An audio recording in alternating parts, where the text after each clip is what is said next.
Muy buenos días, estamos nuevamente en nuestro programa Hablemos de Ciencias Económicas, un programa que se presenta todos los viernes de 10 a 11 de la mañana. Como ustedes saben, transmitimos en vivo con grandes temas que interesan a nuestro país, temas que sirven para el desarrollo económico y social, como también para grandes seguidores de nuestro programa, para aquellos académicos que también hacen mucha incidencia en nuestro programa. Este día estamos ya a un 15 de diciembre.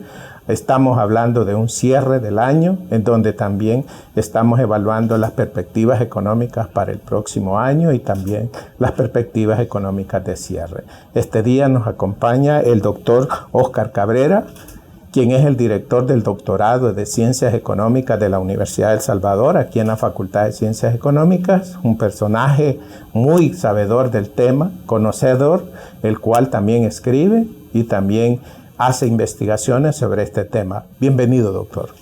Muchas gracias, Balmore. Para mí es un gusto estar en este programa y pues voy a estar abierto a que tengamos un diálogo sobre el tema que creo que es de gran importancia para las familias de El Salvador. Gracias, doctor. Bienvenido. Doctor, de acuerdo a nuestras perspectivas y estudios que hemos observado y realizado sobre la actividad económica de nuestro país, ¿cuáles piensa usted que son los principales desafíos en estos momentos de la economía para el cierre y para lo que se avecina el 2024? Pero a nosotros nos gustaría primero el desafío de 2023 y los desafíos de 2024. Bueno, yo creo que los principales desafíos de la coyuntura previamente hay que abordar aquellos factores estructurales que están inhibiendo el desarrollo económico y social de El Salvador. Por ejemplo, la ausencia de políticas de demanda eliminadas a raíz de la dolarización de la economía, como es tener un banco central que emita su moneda, que exista un destino dirigido del crédito por parte del Estado. Entonces, esa falta de políticas monetarias, crediticias y cambiarias que tiene el 92% de los países del mundo es quizás un grave problema de naturaleza estructural, porque lo que hace es limitar fuertemente la única política que queda, que es la política fiscal, ¿verdad? Una vez abordado este tema de naturaleza estructural, creo importante plantear que El Salvador ha tenido una serie de crisis que se manifiestan, por un lado, en una crisis del costo de vida, de incremento de la inflación por efectos no solo de la pandemia del COVID-19, sino que también por esa falta de políticas de demanda. Esa es quizás una de las primeras crisis que sufre la economía salvadoreña. Otra de las crisis es histórica. El Salvador se encuentra en una trampa de bajo crecimiento económico y baja productividad. Un indicador de esto es que el crecimiento en los últimos 10 años ha oscilado un 2.1%. Y los niveles de la productividad han sido casi nulos, de alrededor de 0.8%. Con estos niveles de crecimiento, con estos niveles de productividad, pues obviamente las perspectivas en el mediano plazo son muy difíciles. Y otra de las crisis que, en mi entender, está sufriendo la economía salvadoreña es la crisis de la sostenibilidad de la deuda, niveles del 87% del Producto Interno Bruto. Eso significa que por cada dólar que producimos, pues El Salvador debe 87 centavos, ¿verdad? Y a esto hay que sumarle un ajuste fiscal brutal que hemos tenido cuando el déficit primario en el 2020 fue menos 5.7%. Ha habido un ajuste de 3.8 puntos porcentuales del PIB hasta tener un superávit primario en 2021 de aproximadamente 1.9. O sea, eso significa que el ajuste implementado por el gobierno de El Salvador ha sido mayor al recomendado por el fondo en el artículo 4. Y la otra crisis que a mi entender sufre la economía salvadoreña es la reducción de la reserva de liquidez del Banco Central desde un 23% antes de la pandemia hasta casi un 10% actualmente. Eso significa que el sistema financiero y las instituciones que cuidan la estabilidad del sistema financiero, como es el Banco Central y la Superintendencia, se están enfrentando a un dilema de falta de resiliencia en la estabilidad y en la solidez del sistema financiero. Y por último, en mi entender, es una crisis social de grandes proporciones, donde hemos visto que los niveles de desigualdad de la riqueza y del ingreso se han venido cebando. El 10% más rico de la población en El Salvador concentra el 66% de la riqueza. Aparte de eso, las desigualdades desde una perspectiva multidimensional, como acceso a una salud, a una educación de calidad, ha tenido notables retrocesos. También la falta de empleo digno. Y con esto me quedaría planteando también que los niveles de pobreza se han venido elevando, ¿verdad? Entonces creo que estos factores hacen que las perspectivas de crecimiento de aquí, de 2023 a 2027, sean muy difíciles. Doctor, retomando los tópicos que usted acaba de mencionar como causas de los problemas, específicamente las crisis de desarrollo económico, ¿cómo podríamos visualizar esa trampa de liquidez ante las perspectivas de crecimiento y de satisfacción de necesidades? Si esa trampa del crecimiento en la que usted está mencionando, en donde solo hemos crecido al 2.1% en promedio, da abasto para poder crecer en los otros sectores, porque hace un momento usted acababa de mencionarle de la disminución de la productividad, también como parte de estas crisis. Y esa disminución de productividad, de acuerdo a los datos consultados, estábamos visualizando que es hasta totalmente negativa la tendencia en el caso del sector agrícola. Y si yo amarro la tendencia del sector agrícola con lo último que usted estaba diciendo, con el desarrollo de la desigualdad, sí que tenemos una visualización grave de esta situación. Sí, en efecto, El Salvador ha entrado en una vuelta a un neoliberalismo radical a partir del 2019 en adelante, un neoliberalismo radical que se implantó con el primer gobierno de Arena, en donde el mercado está por encima del Estado y donde las políticas públicas solo tienen un rol de apoyo a la iniciativa privada, ¿verdad? Hemos visto aprobaciones de iniciativas de índole monetario que pretenden solucionar estos problemas de trampa de bajo crecimiento, como es la adopción del Bitcoin como moneda de curso legal, ¿verdad? Cuando sabemos que el Bitcoin no cumple las tres funciones del dinero, como es que sea un medio de cambio, que sea un depósito de valor, ¿verdad? Hemos visto cómo el Bitcoin sube en estos días hasta los $44,000 y en 5 minutos cae hasta los $40,000, ¿verdad? Hay que ponernos a pensar si se paga los salarios de los trabajadores con este criptoactivo que no cumple las funciones del dinero. Y otro es el no enfocarse en cuáles deben de ser los verdaderos motores del crecimiento económico para romper esa trampa de bajo crecimiento y trampa de productividad.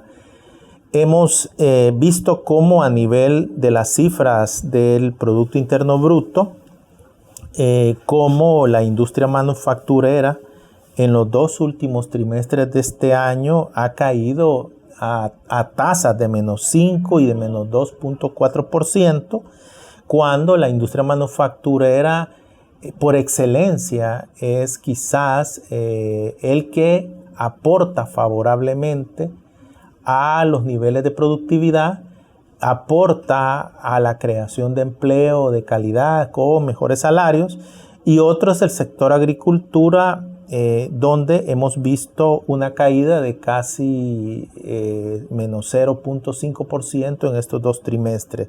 Entonces, lo que debemos de enfocarnos por el lado de las políticas de oferta es, por un lado, una política de diversificación y transformación productiva. Esta política fue recomendada por OCDE este año, ¿verdad? Y que retoma la política industrial que se implementa con éxito entre 2014 a 2019. Y esto no lo digo yo, sino que lo dijo el artículo 4 del Fondo Monetario del año 2019. Lo pueden consultar. Esa política de diversificación y transformación productiva es necesaria para enrumbar la productividad, para crear empleo de calidad y para dar ese salto a exportar bienes y servicios con mayor componente tecnológico, ¿verdad? Entonces creo que este tema no hay que dejarlo de lado. Otro es, hemos visto de manera favorable el crecimiento de la construcción estos 2 últimos trimestres a tasas de 2 dígitos.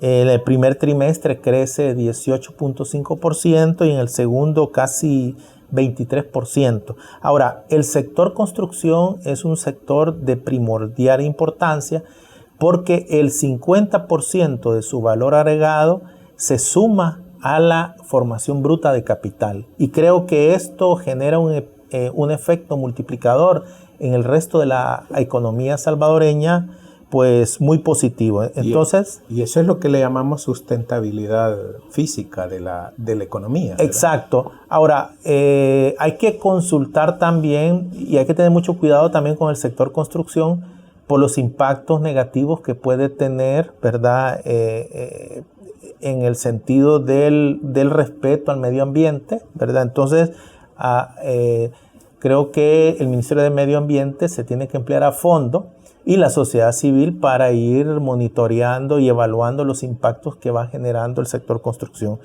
Otro sector que me parece que ha venido creciendo es el suministro de electricidad, gas, ¿verdad? Que ha tenido crecimientos de 2 dígitos, de más del 16.8% en los 2 trimestres.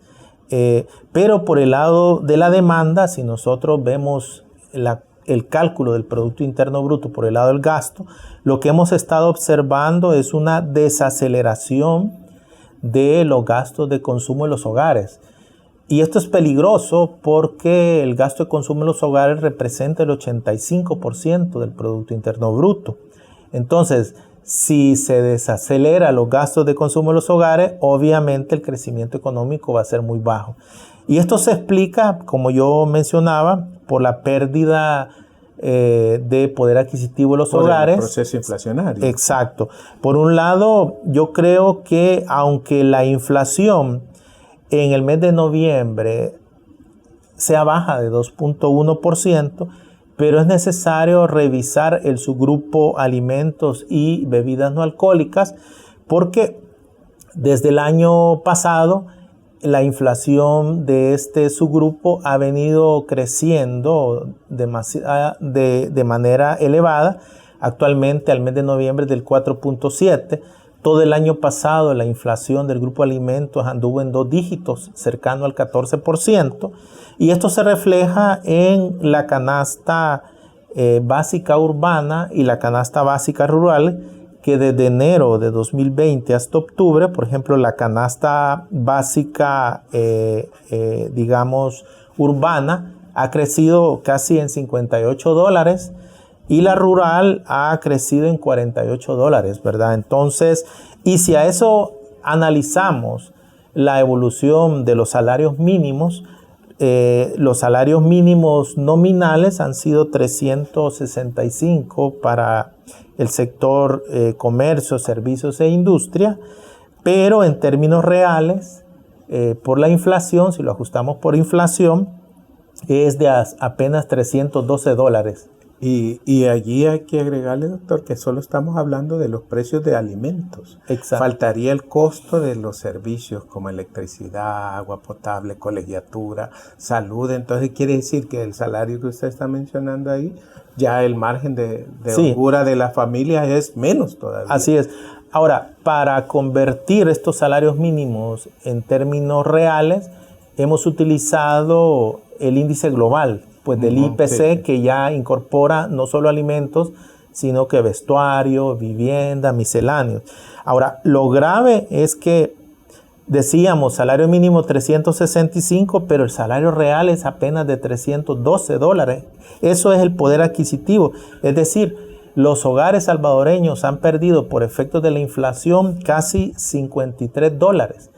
No se diga en el sector agropecuario que los salarios... Y allí viene un detalle. Ha perdido 53 y los alimentos han crecido 58. Exacto. Significa que todavía hay más déficit. O sea que tenemos un doble déficit y no existe un escudo para los hogares. Por ejemplo, en muchos países lo que se ha hecho es, digamos, a la canasta básica se le ha eliminado el impuesto al valor añadido, ¿verdad? Con la finalidad de atenuar los impactos del incremento de la inflación, del incremento del coste de vida, de la reducción del poder adquisitivo de los salarios. Acá los hogares salvadoreños, pues lastimosamente no han tenido ese escudo fiscal que les facilitara capear de mejor manera la inflación. Entonces, por lo tanto, decimos, esta variable impacta en el poder adquisitivo de los hogares y explica el por qué los gastos de consumo privado, que representan el 85% del PIB, se ha venido cayendo y por qué este año nosotros desde el doctorado preveemos que la tasa del crecimiento de la economía va a andar entre 2 y 2.1%. Y el Fondo Monetario estima que El Salvador entre 2023 a 2028, ante la ausencia de políticas económicas, la economía va a crecer apenas 2%, ¿verdad? Y si es posible menos en un momento determinado. Y si es posible menos, esto es lo que está significando es que la trampa de bajo crecimiento y de baja productividad va a permanecer en el nuevo gobierno.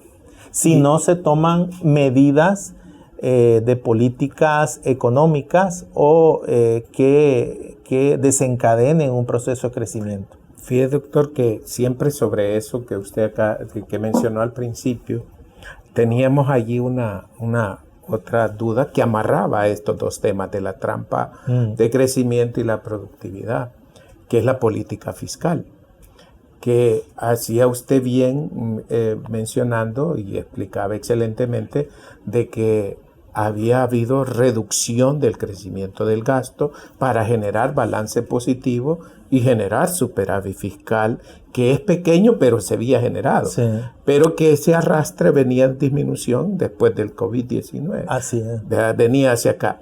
Pero pasa un detalle.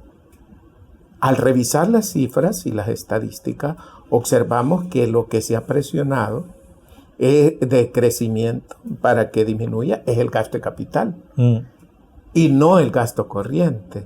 Entonces, ¿cómo quedaría de nuevo esa trampa de crecimiento? Sí, bueno, el principal determinante, en mi entender, de un crecimiento sostenido y vigoroso es la inversión. Creo que ahí coincidimos. ¿Qué es lo que ha sucedido? Que históricamente la variable de ajuste de los déficits fiscal siempre ha sido la inversión pública y esta ocasión pues no es diferente. Y por otro lado también vemos el caso de problemas de reorientación del FODES. Por ejemplo, el FODES fue otra variable de ajuste para reducir el déficit primario ¿Y cómo se hizo? Bueno, se redujo del 10.5, entiendo, al 1.5 el FODES. A 1.5, sí. Y es que son casi 600 millones, si no me equivoco. Eso depende del PIB que calculemos. Y otra variable que también incide es la reforma a los municipios, que entiendo que se reduce de 262 municipios a 44, ¿verdad?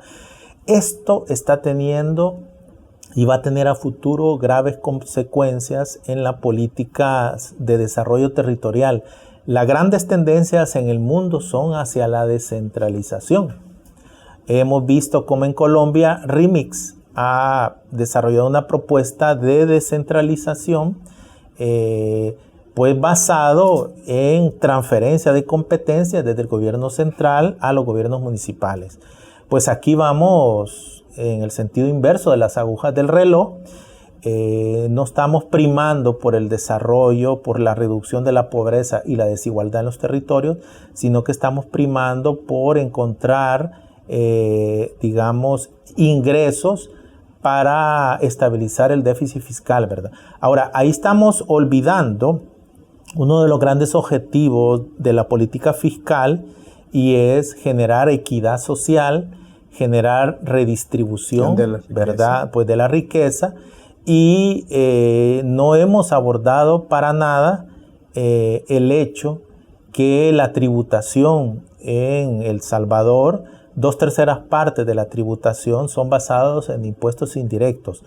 Yo creo que es necesario y parte de las iniciativas que han tenido 50 organizaciones de la sociedad civil en América Latina es trabajar una serie de principios por una tributación progresiva que se entregaron a los ministros de Finanzas en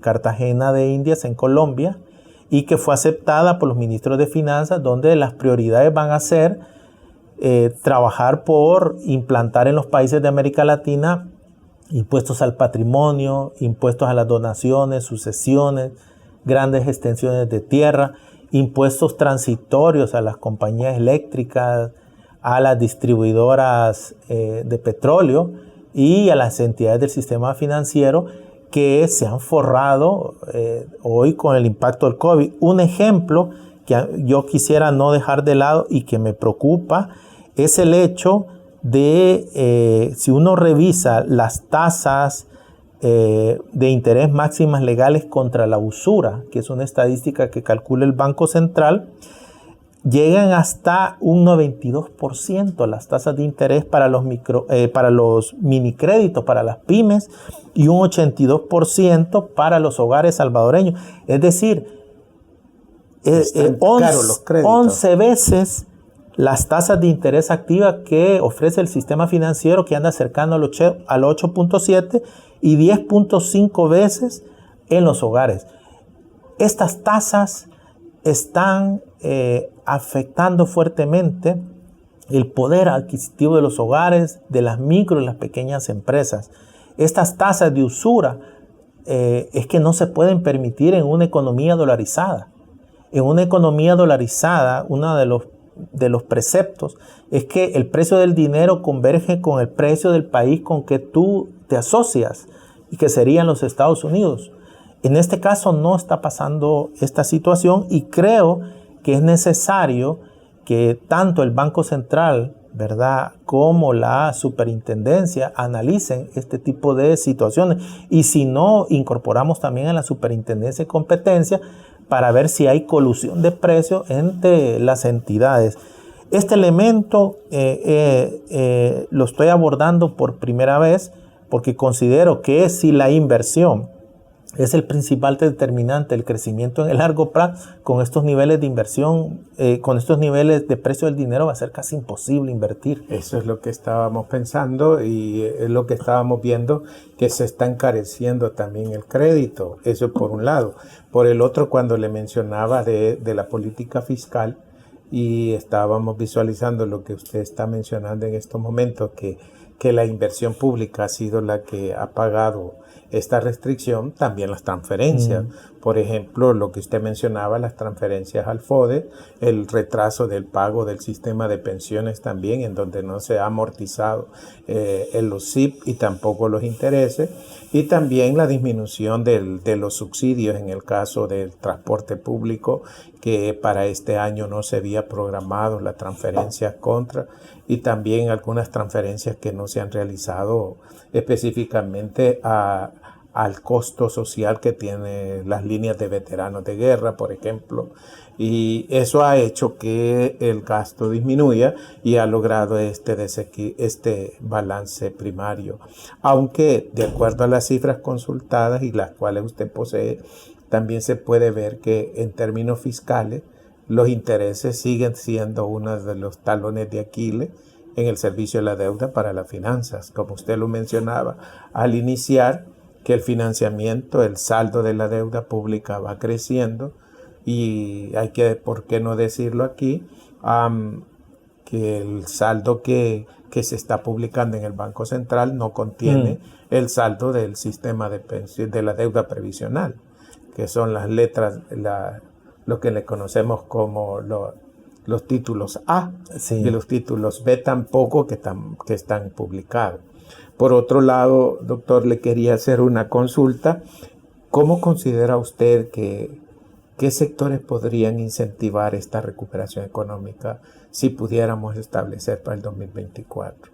Sí, bueno, como yo mencionaba, por el lado de la oferta, los motores del crecimiento económico que yo recomiendo es la industria manufacturera. Se requiere una política de diversificación y transformación productiva, es decir, se requiere una política industrial donde se definan aquellos sectores claves que tienen ciertas ventajas comparativas reveladas, y que eso hace posible que puedan competir de manera eficaz en los mercados, aumentando cuotas de mercado.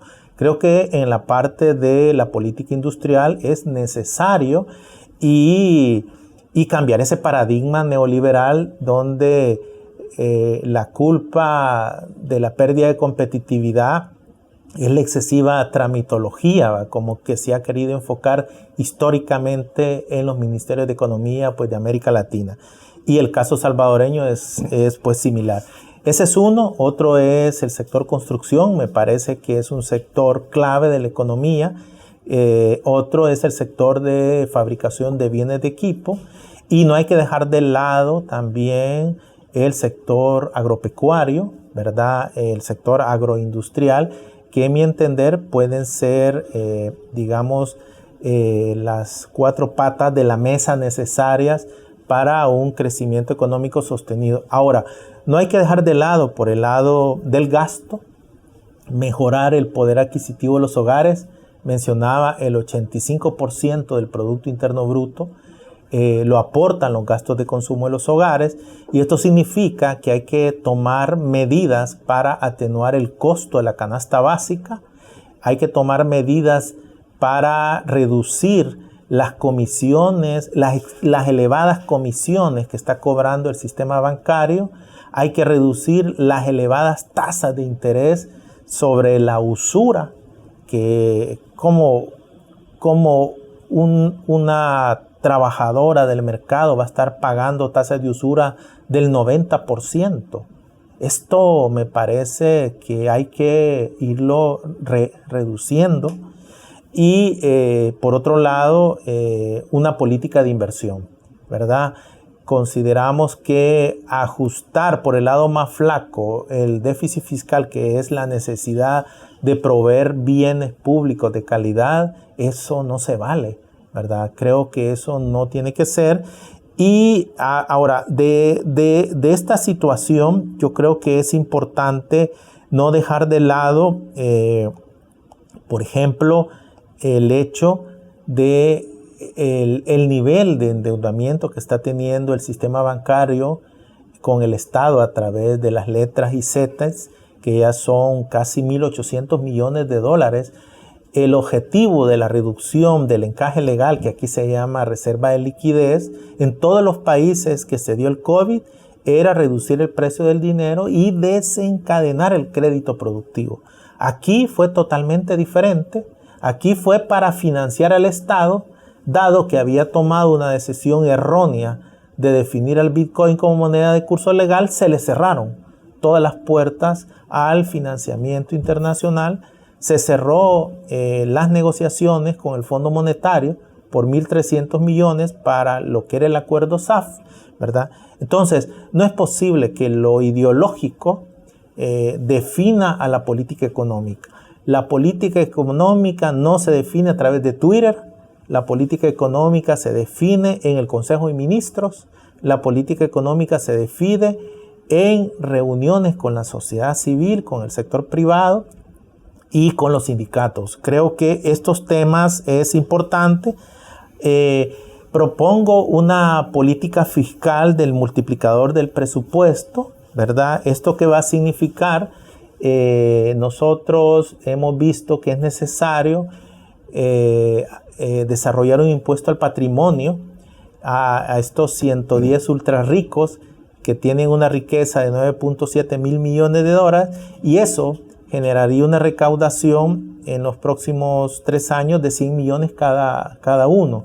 Otro es descentralizar la Dirección General de Impuestos Internos del Ministerio de Hacienda y crear una entidad separada del ciclo político, responsable del combate de la evasión y la elusión fiscal, y aumentar el número de auditores. O sea, a cada auditor, información que nosotros hemos tenido, le corresponde 300 empresas al año. Es imposible auditar para un auditor 300 empresas.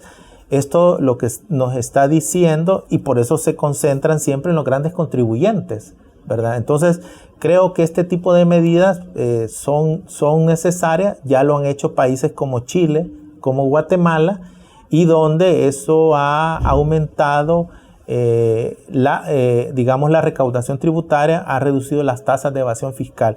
Y hay un tema que yo creo que es importante, Valmore, y es que Tax Justice Network en julio presentó un informe de cuál es la evasión fiscal que se está dando por las grandes corporaciones como Google, Amazon o grandes empresas. En el caso de El Salvador son 270 millones de dólares que al año no se están recaudando.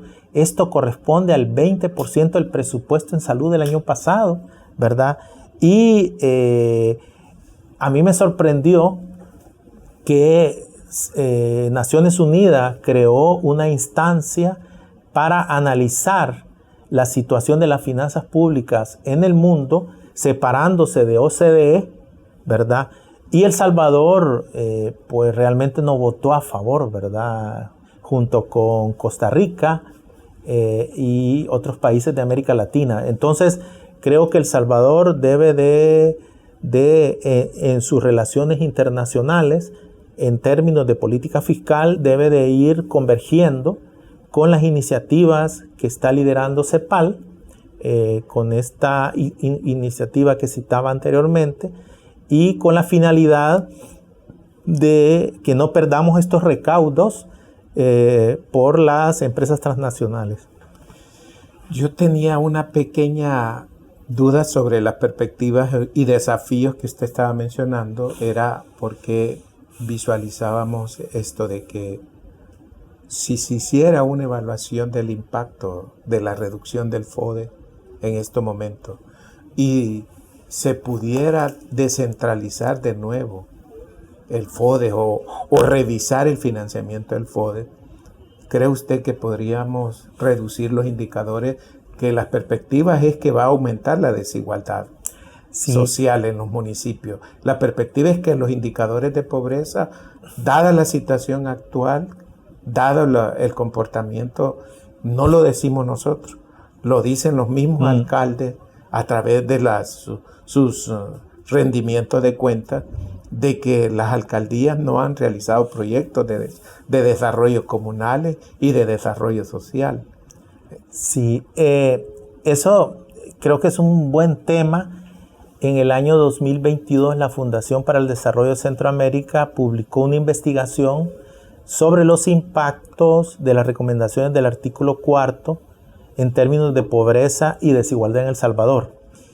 Y una de las recomendaciones que se evaluó fue, por un lado, el artículo 4 de 2019 recomendaba reducir un 25% el tema del FODE, ¿verdad?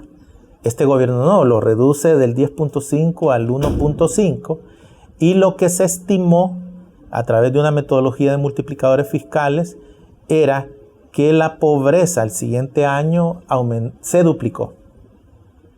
Y sobre todo lo más grave es que eran 425,000 y donde el 52% eran mujeres, ¿verdad? Entonces creo que ahí se corrobora que la reducción del FODES ha sido incrementar la pobreza. Y en las mujeres. Y sobre todo la pobreza tiene rostro de mujer, ¿verdad?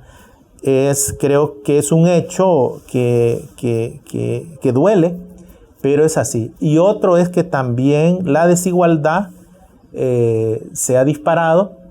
Este estudio analizó los impactos en pobreza y desigualdad en los 14 departamentos, y hay departamentos donde guardan una gran correlación, por ejemplo, donde históricamente han tenido niveles de pobreza más elevados, como Aguachapán, Sonsonate, Chalatenango, La Unión y Morazán. Son los países donde más las simulaciones nos dicen que se ha incrementado la cantidad de mujeres en pobreza, las desigualdades, ¿verdad? Entonces, creo que nuestro rol desde la Facultad de Ciencias Económicas es proveer estudios serios, estudios científicos, donde demostremos y evaluemos las políticas económicas que se van implantando, con la finalidad que el Consejo de Ministros pues tome toda esta serie de investigaciones, también de las organizaciones de la sociedad civil, y que puedan ir calibrando las políticas públicas. Y de acuerdo contigo que hay que volver al tintero del diseño, de la hoja pues, de diseño, y reevaluar que la reducción del FODES no ha sido una de las mejores políticas económicas del gobierno actual, y que a la larga ha primado más reducción de ajuste fiscal que el fortalecimiento de los derechos sociales y económicos de la población. Sobre un tema que no se deja de visualizar porque está afectando la demanda externa y está afectando ya el tipo de cambio real y está afectando la productividad interna también de diferentes sectores, es sobre las tensiones geográficas que en estos momentos la está afectando. Para no dejar de expresarle a los que nos están dando seguimiento, ¿qué opina usted de estos conflictos que en estos momentos se están dando? Sí, bueno, creo que este tema que tú has puesto sobre la mesa es quizá uno de los temas más importantes, por el hecho que El Salvador es una economía pequeña y abierta, desprovista de flotadores, que son las políticas de demanda que nos atenúen los impactos. Y lo que estamos viendo en el mundo es una fragmentación económica y financiera. Y esto se manifiesta en que la globalización que conocimos, fruto de las políticas neoliberales que se implantaron de finales de los 80 en adelante, se han roto. Y lo que estamos viendo es un sistema mundial bipolar, en donde por un lado tenemos a los países occidentales y por otro tenemos a los BRICS, ¿verdad? Llámese Brasil, China, Rusia, India, Sudáfrica, ¿verdad? En donde lastimosamente lo que hemos observado es que el índice de riesgo geopolítico que calcula el Fondo Monetario se ha disparado. Y este se calcula a partir de las votaciones que se hacen en Naciones Unidas por los países o en el Consejo de Seguridad, ¿verdad? en el sentido de países que tienen la posibilidad de votar en contra y se deshabilita una iniciativa, entonces se ha disparado este índice. También hemos visto restricciones al comercio mundial, tanto de bienes como de inversión y de servicios. Y un tema que no habíamos visto, y es que Estados Unidos ha estado utilizando el sistema de transferencias bancarias SWIFT, que de hecho es un sistema privado, lo ha estado utilizando como una arma arrojadiza contra algunos países y ha prohibido que las transacciones financieras utilicen esta carretera, ¿verdad? Hemos visto violaciones a Irán, violaciones a Rusia, algunos países de África, para no utilizar el SWIFT. Y esto ha traído como consecuencia que los BRICS hayan construido una nueva carretera financiera donde están transitando las transacciones financieras, la compra de exportaciones por parte de los países, el uso de sistemas de swap, ¿verdad? También hemos visto cómo Argentina, Venezuela han estado utilizando este sistema para poder pagar la deuda al Fondo Monetario. Entonces, las tendencias en el mundo no son halagüeñas. Olvidémonos de esa globalización.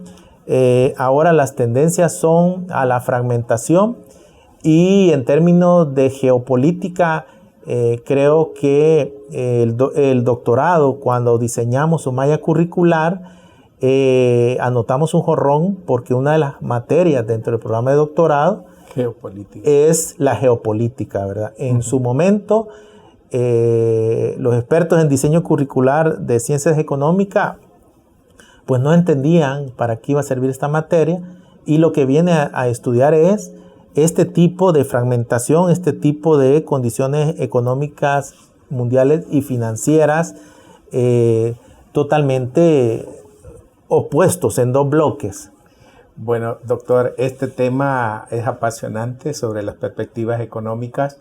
Creo que es un tema que deberíamos de iniciar el año, si es posible, hablar de estas variables para saber cómo, a partir de las propuestas del doctorado y de la Facultad de Ciencias Económicas, se pueda plantear políticas de demanda, como también políticas de oferta bajo el conocimiento de la teoría económica que nosotros tenemos y también de la experiencia que podemos proponer. Creo que podríamos invitarlo para hablar de estas perspectivas, dado que nuestro país necesita en estos momentos tener otros puntos de vista, respetar la visión de los diferentes sectores, pero también es preocupante el desarrollo económico-social de nuestro país, el papel de la redistribución de la riqueza y corregir esas fallas de mercado a través de la política económica, que es una de las tantas problemáticas de nuestro país. Le agradezco que haya estado aquí presente, doctor. Para nosotros ha sido importante esta entrevista de cierre del año. Quiero aclararle que es la última entrevista del año y para nosotros ha sido muy importante su presencia. No sé si quiere despedirse de la gente que nos está siguiendo. Primero, pues desearle una feliz Navidad con justicia, amor y paz, como dice la canción, ¿verdad? Y pues esperar que la sociedad salvadoreña tiene que tornarse en el principal sujeto para la defensa de sus derechos económicos y sociales. Vienen años difíciles, años de ajuste fiscal al estilo Milei, ¿verdad? Y que yo creo que las luchas por mantener el poder adquisitivo de los hogares, por tener un salario justo, van a marcar en los próximos años. Muchas gracias. Es que hemos estado este día, viernes 15 de diciembre, con nuestro invitado especial, el doctor Óscar Ovidio Cabrera, quien es el director del doctorado de Ciencias Económicas de la Facultad de Ciencias Económicas de la Universidad de El Salvador.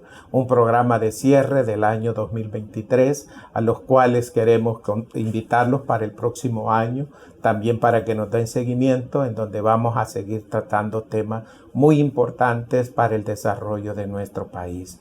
A todos aquellos que nos dan seguimiento y nos escuchan en nuestro programa, queremos desearles lo mejor para el próximo año.